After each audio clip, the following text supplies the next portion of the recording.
कर्पूरगौरं करुणावतारं संसारसारं भुजगेन्द्रहारं सदा वसन्तं हृदयारविन्दे भवं भवानी सहितं नमामि भवं भवानी सहितं नमामि।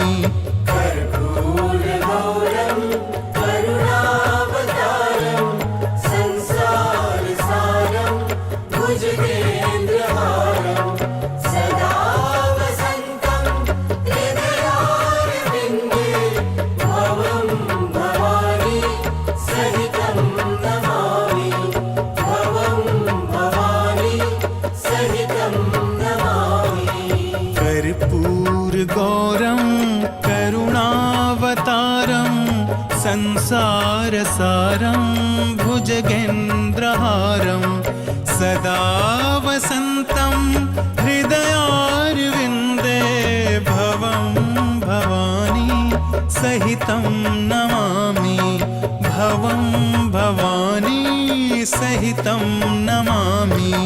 कर्पूरगौरं करुणावतारं संसारसारं भुजगेन्द्रहारं सदा वसन्तं हृदयारविन्दे भवं भवानी सहितं नमामि भवं भवानी सहितं नमामि।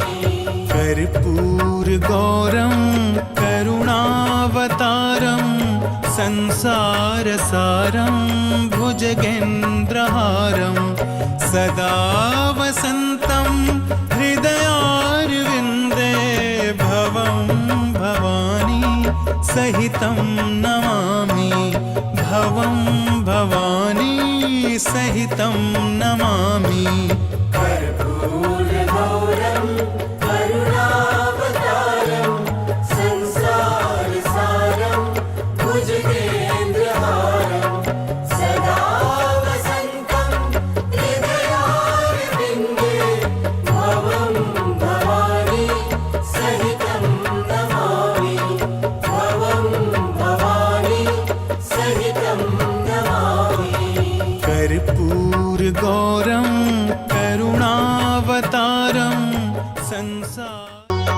कर्पूरगौरं करुणावतारं संसारसारं भुजगेन्द्रहारं सदा वसन्तं हृदयारविन्दे भवं भवानी सहितं नमामि।